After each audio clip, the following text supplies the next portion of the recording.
You're listening to The Briefing, first broadcast on the 16th of June 2025 on Monocle Radio.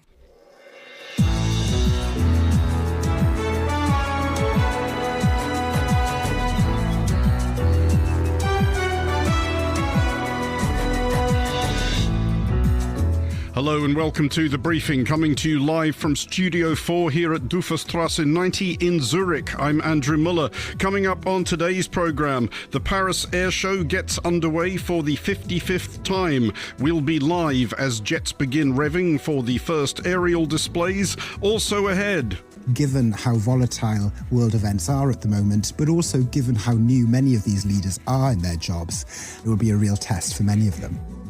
The G7 heads for Canada's Rocky Mountains. Among the topics, Vladimir Putin, peacemaker.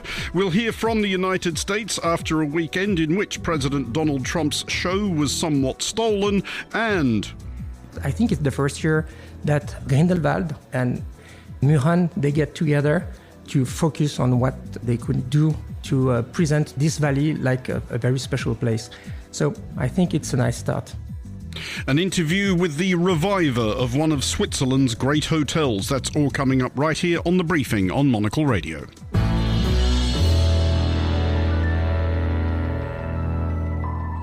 And welcome to today's edition of The Briefing with me, Andrew Muller. The 55th iteration of the Paris Air Show gets underway at Le Bourget Airfield today. In the field of aviation, it has been a long and eventful 2 years since the 54th, especially where air power is concerned. In Europe's biggest war for 80 years, traditional air forces have been a relatively minor factor, as advances in drone technology by Ukraine in particular have begun causing serious people to wonder if the last fighter pilot may already have been born. Well, we're joined now here in the studio in Zurich by our editorial director, Tyler Brûlé, and down the line from the Paris Air Show by our Paris bureau chief, Simon Bouvier. Simon, we'll come to you first. Are we about to be very rudely interrupted? Bonjour from Le Bourget, Andrew. We may very well be. The schedule says that the air demos were supposed to start at 1:30. But we heard from a couple of different sources that there's a very specific time of 1:06 for the first takeoff. So if you hear something very loud that drowns out my voice, you will know what it is. Not sure what aircraft that will be, but time will tell. Well, we'll leave you to fit your earplugs for the moment, see if we can time coming back to you precisely. We'll bring in Tyler Brûlé now here in our Zurich studio. Tyler, what are you looking for ahead of this Paris Air Show? What do you expect the big themes to be? Well, I think some of the big themes are going to be, of course, Airbus. Is Airbus going to be not the last man standing? But of course, we know that Boeing has been through choppy waters or turbulent air over the past few years. Many question marks, of course, around what exactly happened last week with the Air India crash, and also the fact that senior executives from Boeing have not shown up. So, okay, this is of course happening in Airbus's patch. It's in their backyard.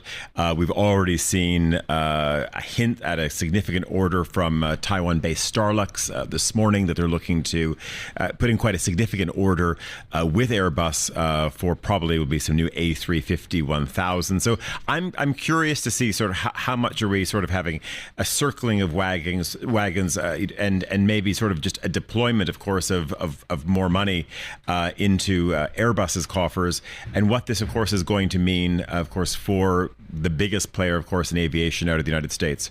Just staying with you, Tyler, Airbus had a fairly bullish pre-air show statement. They were saying they thought in the next 2 decades airlines will need 43,420 new aircraft, a curiously specific number. Is it clear what kind? Because 2 decades from now, what is aviation going to look like? Exactly, and there are no crystal balls here in Zurich or in Paris.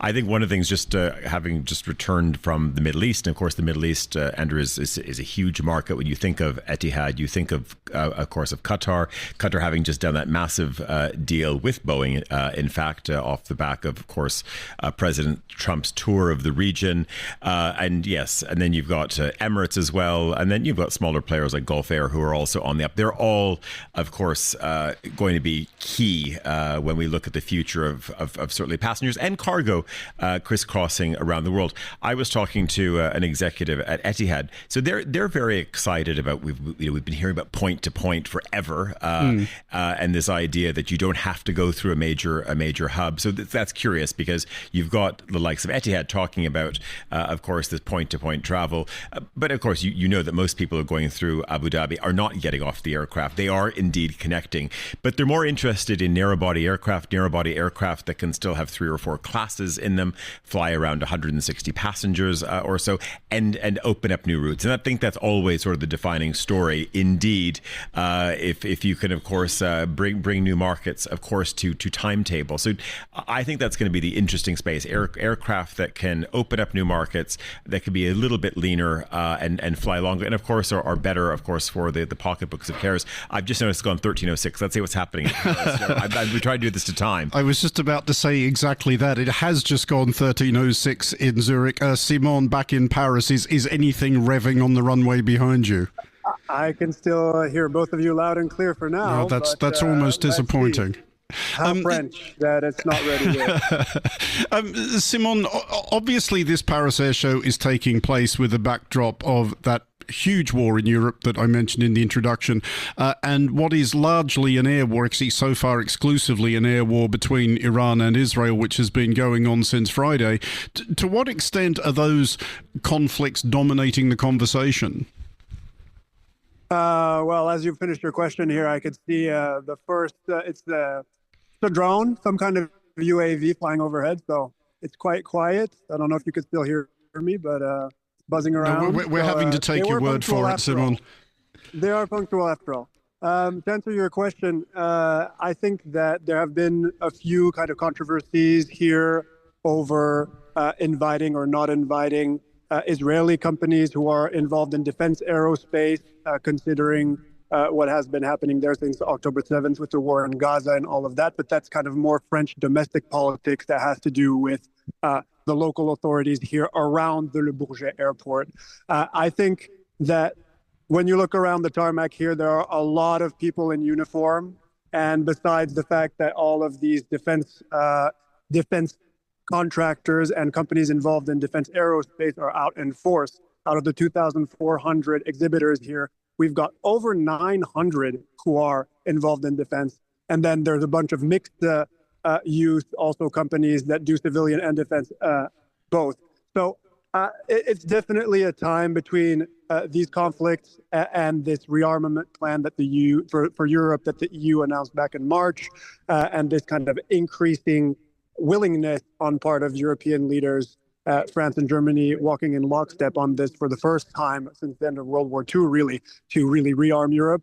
I think defense is one of the dominating themes here. And as you and Tyler mentioned earlier, I think drones is really the talk of the town here. How is that going to affect the future of warfare when a $100 toy that you could buy anywhere, essentially online, can incapacitate a $100 million aircraft? That's kind of leading to this reconfiguration of even how Air Force is organized. And Simon, just staying with you, it is obviously faintly appropriate that the whole thing has been kicked off by a drone taking off, but do you get any sense yet of whether discussion of automated military aviation is starting to be applied to what we think of as more traditional air power? As listeners may know, I was at the GlobeSec Forum in Prague last week. I spoke to somebody from Helsing who have just trialed their Centaur AI system successfully in a Saab Gripen E, which is a fighter aircraft, and they successfully deployed that in a beyond visual range dogfight scenario. Are we, I guess is the question, getting to the point at which there's not going to be much point in putting pilots in these things? I don't know about that exactly, that there are not going to be any pilots at all, but definitely the time when AI is going to be making decisions on the battlefield, as controversial as it is in the papers and in kind of living room discussions way, way, way far away from the battlefield are happening. I think that we're already in that era. We were speaking earlier to the CEO of a company called H3 Dynamics that is working on hydrogen range extenders for drones, which run with lithium-ion batteries and have limited range because of it. They're working on these hydrogen extenders that will allow drones to fly for thousands of miles unmanned. And then the issue becomes the jamming with these aircraft that are unmanned. And so far in the Ukraine war, that has been solved by hundreds of miles of fiber optic cable that allow the operators of the drones to circumvent jamming. But on those kinds of distances over that kind of territory, there is no other choice to prevent jamming than to have onboard AI making decisions about where to go, how to act, what to target. And so that time is upon us, Andrew, for sure. And Tyler, finally, and just briefly, there is still going to be a value, though, isn't there, in the old school air show, at least? Deals still do get done at these things. Yeah, absolutely. And this is a time of announcements. It's when the PR teams are at their busiest. Of course, deals are done, but then announcements are indeed held back. And listen, we saw this. It wasn't the biggest attendance, maybe because there wasn't enough flyovers in Washington, of course, for this 250th anniversary of the U.S. Army, not to mention President Trump's birthday. But people love a bit of pageantry and parade. But I think, Andrew, we discussed this over the weekend. Trump should have left it to Monsieur Macron to just get on with it for Bastille Day. That is why Le Bourget is such a big number on the horizon. I do feel, though, for the foreign desk, there's going to be sort of a whole documentary series to be done, though, about this drone topic and what happens actually when we're looking at conflict and it's machine against machine, and there's no sort of sense of one's own mortality.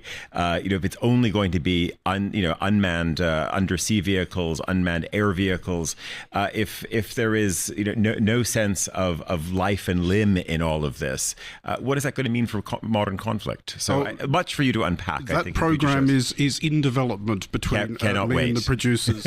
Monocle's Tyler Brûlé here in Zurich and Simon Bouvier in Paris. Thank you both for joining us.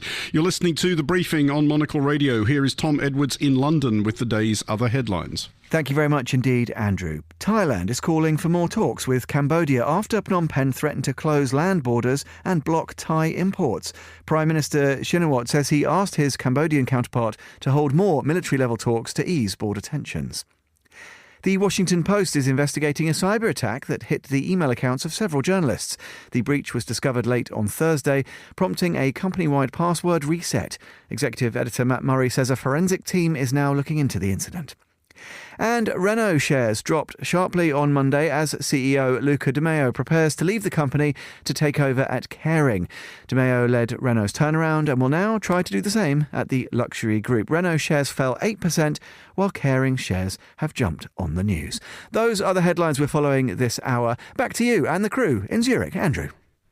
Thank you, Tom. You are listening to The Briefing on Monocle Radio with me, Andrew Muller, here in Zurich. What with one thing and another, Russian President Vladimir Putin seems an unlikely choice as peacemaker. But US President Donald Trump, unconstrained as ever by traditional diplomatic thinking, has suggested that he, for one, would be open to Putin mediating between Israel and Iran, which have been exchanging airstrikes since late last week. Among those unimpressed by this notion is French President Emmanuel Macron, who suggested that Putin's disinterest in the UN Charter probably rules him out. All of which further stokes what was already likely to be a lively meeting of the G7 beginning today in Alberta, Canada. Let's hear first of all from our Canada correspondent, Thomas Lewis. Well, I think in the lead-up to the summit really has been much greater than at other times in the past that Canada has hosted these big international summits. And I think that's because of this upswing in the patriotic mood right across Canada since US President Donald Trump returned to office back in January and almost instantly began his manoeuvres against Canada's economy. You know, there has been informal talk publicly online, for example, for quite some time about the possibility of barring President Trump from even attending the talks. That, of course, hasn't happened. I think for Canada's new Prime Minister, Mark Carney, this is a very big moment for him to sort of reintroduce himself to an international audience, but also to set the kind of tone of the kind of player Canada now wants to be in international affairs as a power that can bring leaders together, that can host summits and discussions and conversations in measured ways. We've seen that in some of the moves that the organisers have made in the lead up to the summit. So, for example, there won't be an official communique at the end of the summit this time around. That's a traditional part of the G7 Leaders Summit, which is marking its 50th anniversary this time around. Instead, what they've opted to do is to create smaller, more targeted documents, agreements that leaders can sign, so that there isn't this kind of wrangling over language that quite often dominates these summits at the end of the day, and sort of, takes the attention away from some of the other agreements, the other conversations that have taken place over the days of the summit. Now, of course, events in a way have taken over, and it's almost certain that the hostilities between Israel and Iran will dominate the conversations over the next 3 days in Alberta. It will be interesting to see, how these leaders, who are very new in their jobs for many of them, will be able to react and respond in a way that feels meaningful to an international audience as events continue to shift so quickly around them. I think, again, what Prime Minister Mark Carney has tried to do, he's invited a lot of other world leaders to this gathering in Alberta. Claudia Sheinbaum, the President of Mexico, Volodymyr Zelensky, the President of Ukraine, and the Prime Minister of India, Narendra Modi. Now, that invitation was particularly controversial in Canada because of the deteriorating relations between the two countries over the past year or two, given the allegations that the Indian government has launched a series of campaigns of attacks, even murder, against members of Indian communities in Canada who it feels are operating against India's national interest. Mark Carney has opted to invite the Prime Minister anyway, and perhaps that is a signal that he is willing to look past differences and to be kind of a broker in a tumultuous world, if you like, even though he's only a couple of months into the job. So it will be a very interesting summit, given how volatile world events are at the moment, but also given how new many of these leaders are in their jobs, and it will be a real test for many of them. Thomas Lewis, thank you for that. We are joined now by James D. Brown, Professor of Political Science at Temple University's Japan campus in Tokyo and an expert on Asia and Russia relations. James, we will come shortly to Japan's interests in this G7, but first of all to President Trump's suggestion that President Putin could be some sort of Middle East peace bringer here. Is there any reason to imagine that Israel or Iran would take his call? No, I don't think that this is going to go anywhere. I think from the Iranian point of view, there might be some enthusiasm for the idea, given how close Russia-Iran ties have become recently. But Putin has no credibility as a possible peacemaker. So I think this says more about Trump's thinking rather than being a realistic possibility. What do you think it does say about Trump's thinking? Is this his way of not so subtly telegraphing that he doesn't want to touch this with a barge pole? Yeah, it's distancing himself, isn't it? Because the person who has the most leverage to bring this conflict to an end is Trump himself, and yet he seems to be trying to pass the buck. But more broadly, it's yet another data point when it comes to Trump's thinking about Putin, his respect for him, his reluctance to criticize him, and also his willingness to be manipulated. This is wonderful for Putin. It presents him as a responsible stakeholder internationally rather than an aggressor. I mean, all that said, does Russia nevertheless have any kind of interest in this conflict? Russia has, in its own war in Ukraine, been somewhat reliable on the Iranian-made Shahed drone, and I guess looking at it the other way, Russia is among the many countries which didn't want Iran to have a bomb either, as I think is often forgotten. Both Russia and China were signatories to the original JCPOA, which President Obama signed, that regulated Iran's nuclear development. Mm-hmm. Yeah, I think that there might be some short-term disadvantages for Russia in terms of Iran's provision of drones or even ballistic missiles. But overall, I think that this is positive for Russia because it's so bad for Ukraine. The result of this conflict is oil prices go up. That means more money for the Russian economy. The United States, both its attention and some kind of arms supplies will be redirected from Ukraine to Israel. And then politically, this conflict's going to really exacerbate tensions within the G7. So I think whatever Russia's stance might have been in the past, overall, this is good for Moscow. Well, on the subject of tensions within the G7, and this is where we will look at what Japan will be attempting to raise at this conclave, how big a row are we anticipating over US President Trump's tariffs? Yeah, so this is the major concern for the Japanese side. There are many differences politically as well, but the tariffs are the major concern. But there's also a determination on the part of the Japanese government not to fall out with Trump. So whatever the disagreements will be, Ishiba will be absolutely determined that they remain under control. There is no advantage for the Japanese leader in having a confrontation with the US, so they will be pushing, but doing so in a very gentle way. James D. Brown, Professor of Political Science at Temple University's Japan campus in Tokyo. Thanks for joining us. You're listening to The Briefing on Monocle Radio.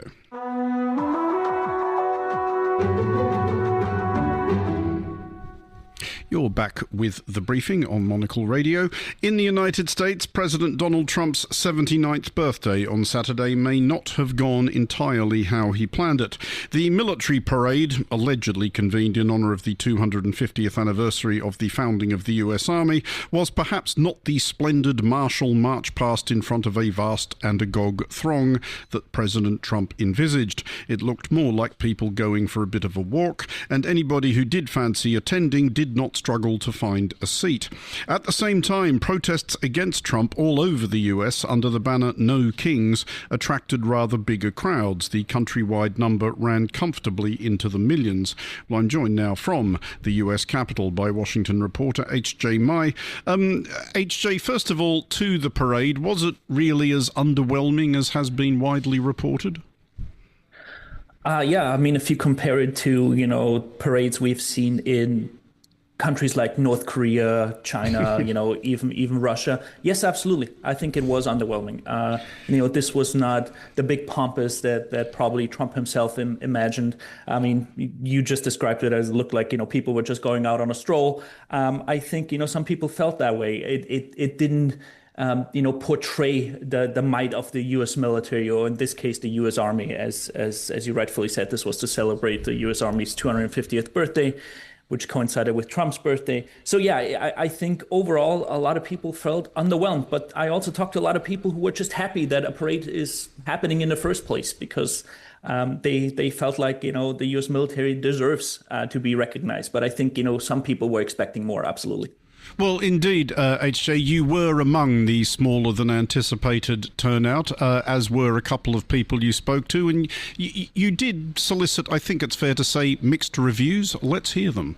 It really is a very special honor to be able to recognize and just share our enthusiasm and love for the military. So just to show our support is really, really exciting. I'm really looking forward to also seeing just the power of these machines. We see them on TV. It was great to see them at the festival up close, but it's going to be nice to see all those soldiers walking, and then all the flyovers and stuff that are supposed to happen. That is going to be incredible. Really looking forward to that. This country, since the inauguration, like every week, feels like worse than the last. There are so many lines that have been crossed, just one after another. Trump just doesn't care. He's not sure that he has to follow the Constitution. I find that appalling. Disappearing citizens, deporting them to other countries. It's scary. And I think if we don't stand up and speak out, we're going to lose our opportunity to do so. We're losing the things that are fundamental to this country. We'll put her down as undecided, etc. HJ, by way of contrast, do we have a clear line on how big a deal these No Kings demonstrations across the country were? Yeah, I think, the Trump administration has already come out and basically, said they were not a big deal. The numbers that are out there of several million, I think, officially it's around 4 to 5 million who participated across the country in those protests. Those numbers are inflated. They themselves inflated, the numbers of attendees at the military parade, which they put at 250,000. As you mentioned, I was there. It did not feel like 250,000. And so I think, it irked the administration. It kind of they saw how much resistance there is, especially, obviously this past week since we saw the protests against those ICE raids in Los Angeles that have spread across the country. So I think, the administration is definitely, worried about that there is a shift in the country. And even, some people who voted for Trump might come around because, they see all of a sudden, even though they might have voted for mass deportations, now all of a sudden it affects their neighbors, the local grocery store, somebody they interact with down the street every day. So I've been hearing those voices as well, that basically people who voted for the president in November are now, they didn't expect that it would turn out that way, basically, and they have now buyer's remorse, if you want to call it. And HJ, another event which did overshadow, well, both of these, and extremely grimly so, was the assassination of Minnesota lawmaker Melissa Hortman and her husband, the attempted assassination of Minnesota State Senator John Hoffman and his wife. There has now been an arrest. What's the latest? Yeah, so overnight, Minnesota officials announced that they have arrested the suspect, Vance Bulcher. He's accused of, as you mentioned, of shooting state lawmaker Melissa Hortman and also, injuring another state senator. So he's been arrested. He apparently was found in the woods, in a rural area of Minnesota. He will now be charged, with murder and attempted murder. And I think there's still a lot of unease because, if you follow the media reports, he apparently had several hit lists with, politicians, other high-ranking officials. Apparently, he also, there were names of abortion clinics on there and doctors. So I think there's still a little bit of unease. Obviously, we've just been last year through 2 assassination attempts of the now president. And so there is definitely some worry that, political motivated attacks, could become something that this country has to deal with even more often than it has in the past. HJ Mai in Washington, D.C. Thanks for joining us. You're listening to The Briefing on Monocle Radio.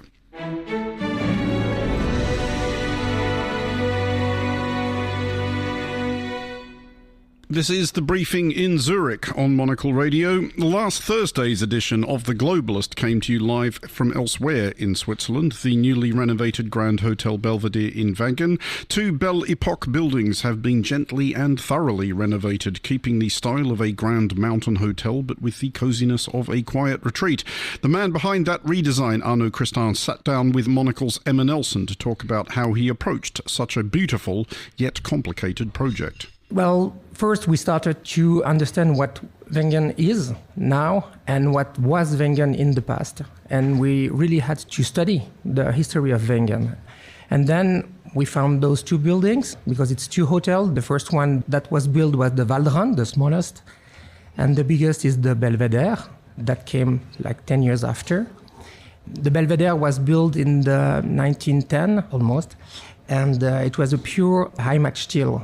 And the Waldron was built with different phases that modified a lot the building. So I think that when we first started to work on this project, it was really to focus on what was important to come back from the past. So the Belvedere, the ground floor was very protected, surprisingly protected, because even all the lamps in crystal were original glasses. And then we made a stratigraphic analysis of the walls. And with the help of some picture from the past, we were able to come back to the original aspect of the building. So it was the first thing that we could be able to, it was precise, that we can do that first. And then in the second building, the Waldrand, who had been renovated in the 80s. It was totally modified. So we really had to focus on the ground floor to redo something very new. So it was the two first things that we can analyze. So the idea was to be in contrast, of course, between the old building, a lot of painting, very decorative, and we decided to the new one, the Waldrand, which we renovated all the ground floor, and we decided to have it more minimalistic and try to express the alpine aspect of, like I said yesterday, rationalism and minimalism. Tell us more about that alpine principle, because it feels very much like a traditional hotel. You can tell it's modern. You can tell it's been given an enormous amount of love. You are absolutely clear that you are in an alpine hotel here. Tell me a little bit more about these alpine principles. Well, we're in Wengen. In the past, now we have the train, but in the past you can't come in Wengen with heavy stuff to build a hotel. So it was for us very obvious that we need to build with light material. Of course, like in the past, it was the wood. So we decided to work only with solid wood to try to have like a nice environment of solid wood with the smell of the wood as well. If you go in the bathroom in your room, the smell of the wood is very special. And the only material that we want to add, it's only wood. And also it was in contrast with the Belvedere, which is painted wood. And in the Waldrand, it's natural solid wood. And what difference do you think that this hotel will now make to Wengen, given the fact that it is the first five-star hotel in the town? But this is a town with tradition. It is famous. And some say this is the moment when it modernizes, when it steps up for a new generation. Well, today it's quite complicated to say because it has been perhaps 15 years that the village was kind of sleeping. But now I think it's like some other part in Europe or everywhere in the world when something slept during 15 years, there is not too much changes. So it can be interesting to see what will happen with new owner of hotels, with, of course, all the people from the village that will perhaps take the opportunity to modernize or to change or to capitalize of what they have, because it was not exactly the fact. And it can be really a very nice example of what could be the life in the mountain without any care, with extremely amazing surrounding. The view is crazy. And also it's very interesting that in between, I think it's the first year that Grindelwald, the opposite village, and in front of the valley, Mürren, they get together to make like communication, to focus on what they could do to present this valley like a very special place. So I think it's a nice start. That was Emma Nelson speaking to the interior designer Arnaud Christin at the Grand Hotel Belvedere in Wengen, elsewhere in Switzerland. And that is all for this edition of The Briefing. It was produced by Chris Chermak and Desiree Bandley here in Zurich. Our studio manager in London was Mariella Bevan. The Briefing is back tomorrow at the same time, 1300 Zurich, midday London. I'm Andrew Muller, back with the Daily later today. For now, goodbye and thanks for listening.